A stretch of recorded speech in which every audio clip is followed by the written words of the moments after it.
Greetings, my fellow Fannie and Freddie warriors. Today I would like to talk about Pulte. And is he good or bad for our company? Let's say that, let's look what he done. It's the question how much he done by himself and how much the Trump told him to do. No matter what, he executed, and he executed well. First, the crypto, that crypto can be counted. Then there was a couple of stuff what he made.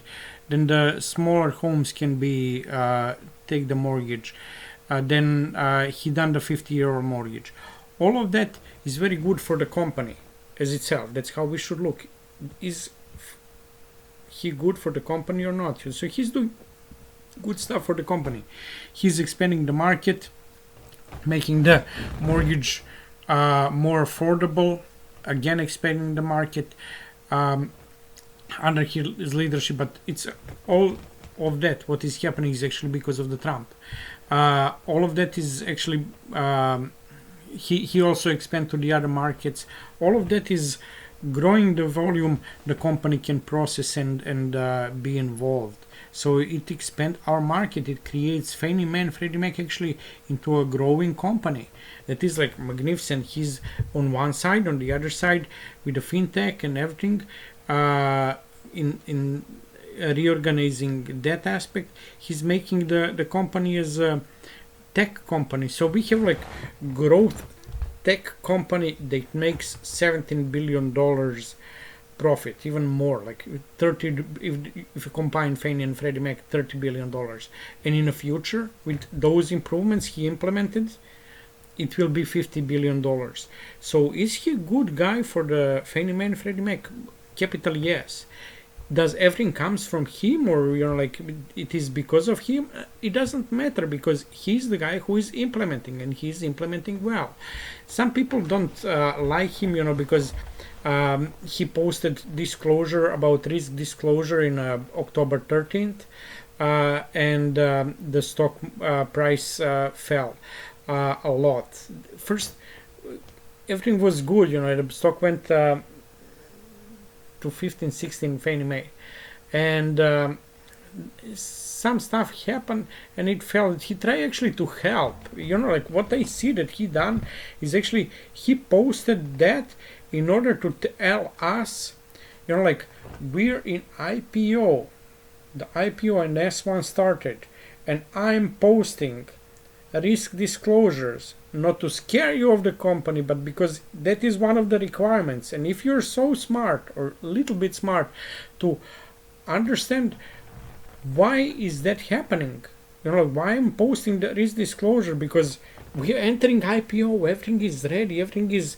start the process, like for S1 or for S3, but it is now, we know it is S1 after his interview and PBD. Risk disclosure is like needed. It's he must do it. That is the whole idea. So he posted on a Twitter account, and he posted because he wanted to put the good news. The market went berserker. That is wrong. There was a little bit ambiguity because he just posted the risk disclosure, and that's it. And so the market was like, okay, why he's posting that? We all didn't know why it was. Then the few fear mongers, like, oh, everything is bad. Those probably they're completely depressed people, or like have bad investment, and for them, whatever news comes from Fannie Mae and Freddie Mac, everything is bad. So they start to create a fear mongering in the investors, and they, like, we are scary people. We have the money on the table, sometimes really a lot of money, and they scare and move the price down. So people thought that that is because of Pulte, but the reality is that Pulte done a good thing, and that was good news. After that, he went to PDB broadcast and had the interview over there. The interview was perfect, completely bullish. He said actually the big problem with that interview that he said even too much than he was supposed to say. He was supposed to be in IPO silence, and he cannot give the advices and to tell something what will move the price. Like he cannot say, okay, this is good stock. And he kind of it was sounding like that. He didn't tell exactly, but it was sounding, and he ended into a trouble. And but the whole idea why he done it was because he was trying to help, and to tell us that everything is good, and we evaluated bad, and the market evaluated bad, because the market is like a lot of scared people, and that's why we have like drop from 16 to 8 9. But what he has and what he's doing is good. He's a good guy, and I believe that when everything passes, when the IPO pass, he will be good CEO. Also, what that is the most important. He done good stuff for the company. He's doing good stuff for the company. He's okay, and I trust him. I believe a lot of other investors trust him. Like sometimes, like to tell something good about someone is even like like it is much easier to spit on someone than to say something good about someone. But I can say about him that he is good, and he's doing really good job. But the most important, what I think, is that he stopped announcing and posting on the Twitter, and that is unquestionably IPO silence. No matter do we go to IPO or uplist, for us investors it is the same. The company will be relisted on New York Stock Exchange. It will be illegal to go in S&P 500. For me, is it called IPO or uplist or like tunduru boom? It doesn't matter. Does it go to New York Stock Exchange is important. Is the company not traded anymore OTC? Will other big companies, the hedge funds, will be able to buy it, because some of them have the restrictions? So that is important for me. If it is IPO, uplist, it doesn't matter. The S1 requirement is needed. For IPO it's needed. For uplist it is very recommended. So let's say it's needed, especially if you want to do everything by the rule and that you don't have any problems. You even do more than you're supposed to. So they put S1, as Pulte said in a PBD interview, and the IPO silence start. S1, it needs 45 days of IPO silence, and disclosure was October 13th. 45 days, it is Thanksgiving, and here he was on the PBD broadcast, and right here, like let's say October 15, 16, 17, he posted risk disclosure. No, risk disclosure was 13. That's why I think that is the starting day for the IPO and IPO silence, and that's why I think it is Thanksgiving. No matter what, Pulte is obviously in IPO silence, and that is good for investors. That means only one thing: imminent in the next 5-6 days maybe, uplist at New York Stock Exchange. On top of that, Bill Ackman was on a dinner with Trump, Lutnick, Horowitz. I think even Pulte was there.